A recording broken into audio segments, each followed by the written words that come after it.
जय श्री राम। शंखनाद में आपका स्वागत है। बीएमसी चुनाव के नतीजों की तो हर जगह चर्चा है कि उसमें बीजेपी ने कैसी बम्पर जीत हासिल की है। 90 पार सीटें बीजेपी के खाते में दिख रही हैं, जबकि पिछली बार 82 सीटें थी, तो सबसे बड़ी पार्टी बनकर उभरी है। लेकिन महाराष्ट्र में बीजेपी की ये जीत बीएमसी से कहीं ज्यादा आगे है, क्योंकि सिर्फ चुनाव बीएमसी का नहीं था, 28 और नगर निगमों का चुनाव था और इन 28 नगर निगम में भी बीजेपी अपना झंडा गाड़ते हुए दिख रही है। और उसमें भी बड़े बड़े नगर निगम नागपुर, नासिक, पुणे, ठाणे, यहाँ पर बीजेपी आगे चल रही है और कहीं तो जीत दर्ज कर चुकी है। तो ये जीत सिर्फ बीएमसी या मुंबई तक सीमित नहीं है, ये जीत पूरे महाराष्ट्र में है, जहां पर इस वक्त 29 नगर निगम के चुनाव थे और 29 में से 23 नगर निगम ऐसे हैं जिसमें बीजेपी आगे है या जीत चुकी है और इन नगर निगम में बीजेपी अपना मेयर बनाने वाली है। ये जो सीटें इस बार जो चुनाव था, इसमें कुल सीटें थी 2869। जैसे बीएमसी में 227 सीटें हैं, तो कहीं और पे कहीं 151 सीटें हैं, पुणे में 165 सीटें हैं। ऐसे ही कुल मिला के 2869 सीटें थी, 2, 8, 6, 9।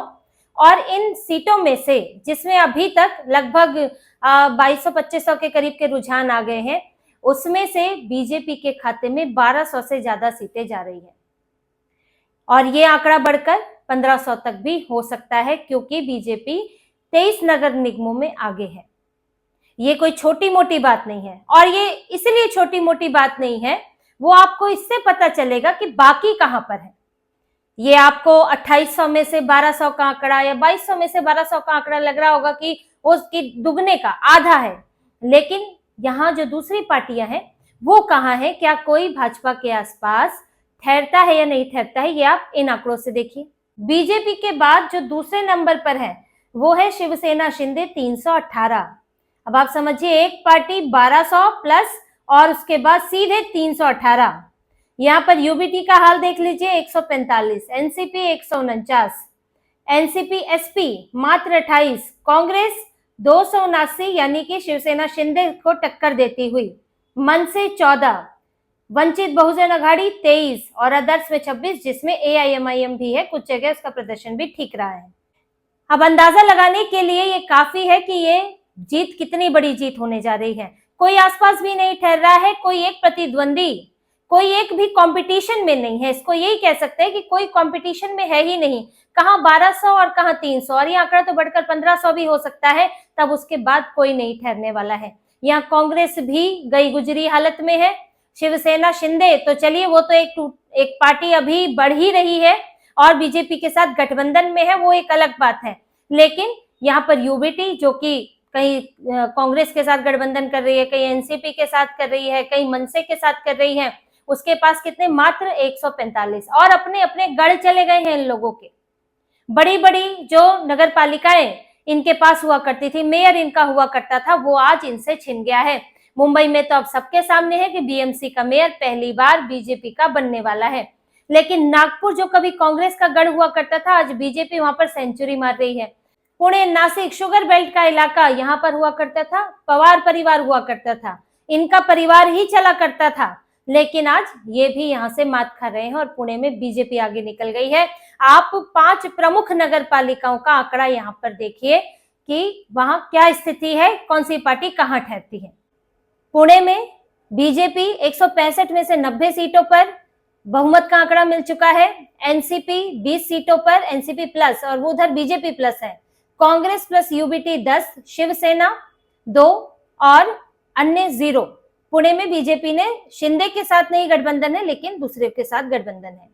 ठाणे में कुल सीटें 131, बहुमत का आंकड़ा 66, BJP plus 49, NCP Ajit Pawar 8, Uddhav Shivsena plus 2, Congress 2, अन्य 9। तो यहाँ पर भी बीजेपी को टक्कर देता कोई नहीं दिख रहा है। नागपुर में कुल सीटें 151, जिसमें बीजेपी 113, कांग्रेस 30, उद्धव शिवसेना 1, एनसीपी ये अजीत पवार वाली 1, एनसीपी शरद पवार वाली 0 और अन्य 6। नासिक में कुल सीटें 122, बीजेपी 50 और MVA plus MNS 12, Shivsena Shinde plus NCP 41, अन्य 5 यहाँ थोड़ी टक्कर लग रही है नासिक में, लेकिन फिर भी बीजेपी आगे निकलती हुई दिख रही है। और मुंबई का आप सब जानते हैं 227 सीटों में से बीजेपी 118, उद्धव शिवसेना अभी 70 पर, कांग्रेस 12 और एनसीपी अजीत पवार 0। तो ये 5 प्रमुख नगर पालिकाएं हैं जिन्हें जीतना कई और छोटी नगर पालिकाओं से कहीं ज्यादा बड़ा है। यहाँ पर बीएमसी सबसे बड़ी नगर पालिका है, जिसका करोड़ों का बजट भी है और जिसकी सबसे ज्यादा चर्चा होती भी है, राजधानी भी है इस कारण। और अगर हम कांग्रेस या दूसरे दलों की बात करें तो इनमें ये कुछ नगर पालिकाओं में आगे है। कांग्रेस लातूर से जीत चुकी है, 70 में से 43 सीटें हैं, चंद्रपुर में लीड कर रही है, शिवसेना यूबीटी परभणी में लीड कर रही है, वंचित बहुजन अघाड़ी वसई विरार में लीड कर रही है, शिवसेना शिंदे की पार्टी मालेगांव में लीड कर रही है। तो ये 5-6 नगर पालिकाओं को छोड़ दें, और इसमें भी महत्वपूर्ण नगर पालिकाएं नहीं है, ये आप जीत गए वो एक अलग बात है, लेकिन इन नगर पालिकाओं का महत्व पुणे, नासिक, नागपुर जैसा नहीं है, जहां पर इस वक्त बीजेपी ने दबदबा बना लिया है। और ये सभी जिनके गढ़ कहलाते थे उनके गढ़ इस वक्त गायब हो चुके हैं। तो बीजेपी का इस वक्त महाराष्ट्र में ये कहा जा सकता है परचम लहरा रहा है और लोग पसंद कर रहे हैं, पार्टी को चुन रहे हैं, चाहे वो विधानसभा हो या अभी स्थानीय निकाय चुनाव हो। स्थानीय निकाय चुनाव में देखिए ये ऐसा चुनाव होता है जो लोकतंत्र की सबसे शुरू की कड़ी है। शुरुआत ही यहाँ से स्थानीय निकाय चुनाव है, पंचायत चुनाव होते हैं, नगर परिषद के चुनाव होते हैं, उसके बाद आगे बढ़ती है, फिर विधायक का चुनाव होता है और फिर आता है आपका लोकसभा का चुनाव। तो ये सबसे नीचे की कड़ी है, सबसे पहली कड़ी कह ले, जिसमें स्थानीय नेता लोगों से मिलते जुलते हैं, एक निजी जान पहचान भी होती है लोगों की आपस में, और आपका संगठन वहां उस स्तर पर अगर मजबूत होता है तो फिर आपको ऊपर कम परेशानी होती है। हालांकि यहाँ पर सीधे सीधे चेहरा पार्टी का नहीं होता है, कई बार स्थानीय नेता पर भी निर्भर करता है, लेकिन पार्टी का समर्थन मिलता है। और इस बार तो चुनाव पूरी तरह से स्थानीय से ज्यादा लग रहा था कि पार्टियों के बीच ही विभाजित है। तो यहाँ पर अगर आपकी पार्टियां नहीं जीतती हैं तो ये किसी के लिए भी सोचने वाली बात है।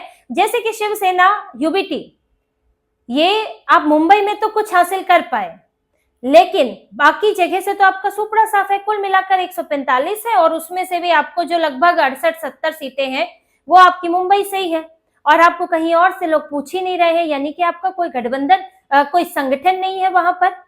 आप लोगों के बीच आपके नेताओं की पहचान नहीं है। कांग्रेस का हाल नागपुर में यही है, कांग्रेस का हाल दूसरी जगह पे शरद पवार की पार्टी का हाल यही हो गया है कि अब आपके परिवार का नाम देख के नहीं वोट मिलेगा, अब आपकी लोगों तक पहुंच होनी चाहिए, लोगों का काम करना चाहिए, लोगों को ये मालूम होना चाहिए कि आप उनके मुद्दे उठाते हैं, और विचारधारा भी मायने रखती है। तो संगठन के स्तर पर तो बीजेपी ने दिखाया कि कहां तक बीजेपी ने अपने संगठन की पकड़ बनाई है। इसके साथ ही ये हिंदुत्व की विचारधारा की भी जीत है, जिसको बीजेपी साथ लेकर चल रही है। क्योंकि चाहे लोकसभा में बहुत अच्छे नतीजे ना आए हो, उसकी वजह ये भी रही कि वहां पर दूसरी ताकतें मजबूत हुई, और उस वक्त जो दूसरा पक्ष था वो थोड़ा इसको लेकर सजग नहीं था। लेकिन जैसे ही लोकसभा के बाद सजगता आई तो विधानसभा आया, और विधानसभा में जो एकजुटता दिखी है, खास तौर से देवेंद्र फडणवीस के नाम पर, उनके पीछे वो एक बड़े नेता बनकर उभरे हैं, तो वो दिखाता है कि इस विचारधारा के साथ लोग जुड़ रहे हैं, हिंदुत्व की विचारधारा के साथ लोग जुड़ रहे हैं। ये उद्धव ठाकरे को, जो उन्होंने इस विचारधारा को छोड़ा और कांग्रेस और एनसीपी के साथ, शरद पवार के साथ जाकर बैठ गए, तुष्टीकरण करने लगे, और यहाँ पर इन्होंने बहुत कोशिश की कि अलग अलग तरह से बंटवारा किया जाए, उत्तर भारतीय के नाम पर, दक्षिणी भारतीय के नाम पर, मराठी के नाम पर, लेकिन वो सब रिजेक्ट हो गया है। मुंबई में भी रिजेक्ट हुआ और दूसरी जगह भी रिजेक्ट हुआ, और लोगों ने हिंदुत्व की विचारधारा को जिताने के लिए भी ये वोट दिया है, ये नतीजे दिए हैं, इससे इनकार नहीं किया जा सकता। एक पक्ष ये भी है, इसको हम इनकार नहीं कर सकते हैं, लोगों के अपने मुद्दे होते हैं स्थानीय स्तर पर, डेवलपमेंट का मुद्दा भी है, ये भी बात है, लेकिन यहाँ बात हिंदुत्व की भी है। क्योंकि चर्चा इस दौरान ये भी थी, जो इन्होंने मराठी मुसलमान, मराठी हिंदू शुरू किया, और फिर वहां से देवेंद्र फडणवीस ने बोला कि मराठी होगा लेकिन हिंदू मराठी होगा, तो मामला तो वहीं से शुरू हो गया। और साथ ही उद्धव ठाकरे ने जो धोखा दिया है हिंदुत्व की विचारधारा को, जो उसे पलटे हैं, तो वो लोग भूलने वाले नहीं हैं, और लोगों ने ये बता दिया है, महाराष्ट्र के लोगों ने, कि हम भूले नहीं हैं, तुम्हें इसका परिणाम तो भुगतना ही पड़ेगा। तो ये कई मैसेज देते हैं ये नगर निगम के चुनाव, सिर्फ बीएमसी के चुनाव नहीं, जो पूरे महाराष्ट्र में अभी हुए हैं और जो इससे पहले भी हुए थे, पंचायत के चुनाव हुए थे, उसमें भी नगर निगम के चुनाव थे, उसमें भी बीजेपी सबसे बड़ी पार्टी बनकर उभरी थी। तो ये इनके संकेत यही इसी तरफ जा रहा है कि लोग भाजपा को पसंद कर रहे हैं, महायुति के गठबंधन को पसंद कर रहे हैं। शिंदे की भी बात करें तो उन्होंने बीएमसी में पार्टी के अलग होने के बाद पहला चुनाव था, ये लड़ भी रहे थे, लगभग 90 सीटें थी, 89 सीटें थी इनके पास, जिसमें से ये 27 से 30 के बीच में इनको सीटें अभी मिलती हुई दिख रही हैं। तो इनका परफॉर्मेंस भी ऐसा नहीं है कि बहुत खराब रहा है इनके सीटों के हिसाब से। और जिस तरह से पहली मुंबई में, क्योंकि शिंदे का आधार नहीं रहा था, शिवसेना का आधार जो है मुंबई रहा है, लेकिन शिंदे शिवसेना के लिए, जब ये संयुक्त शिवसेना थी, ठाणे और पुणे का इलाका देखते थे, वहां पर इनकी पकड़ थी। ठाणे कोंकण में, पुणे नहीं, ठाणे और कोंकण में देखा करते थे, इनकी वहां पकड़ थी और आज भी वहां पकड़ है। लेकिन बीएमसी चुनाव के लिए इन्होंने बड़ी कोशिशें की, यूबीटी के कई नेता इनकी पार्टी में आए, कॉर्पोरेटर्स आए, और इनको इस बार कहें कि बीजेपी का साथ भी था। तो इनका परफॉर्मेंस बहुत बेहतरीन तो नहीं है, लेकिन बहुत बुरा भी नहीं है, एक एवरेज इन्होंने प्रदर्शन किया है। तो ये पूरे जो चुनाव में एक दो तीन चीजें निकल कर आई है। एक तो देवेंद्र फडणवीस एक बड़े नेता के तौर पर उभरे हैं कि अब कोई क्षेत्रीय नेता उस तरह से नहीं चलेगा, ये अलग अलग इलाकों के छत्रप नहीं चलेंगे, जैसे कभी कांग्रेस में, बीजेपी में भी हुआ करते थे, कांग्रेस में भी हुआ करते थे। ये आज भी जो बड़ी बड़ी बोल बोलते हैं, पृथ्वीराज चौहान, अशोक चौहान जैसे नेता मराठवाड़ा से, या फिर कांग्रेस के शरद पवार जब कांग्रेस में थे तो इसी बेल्ट से आते थे, शुगर बेल्ट से ही आते थे।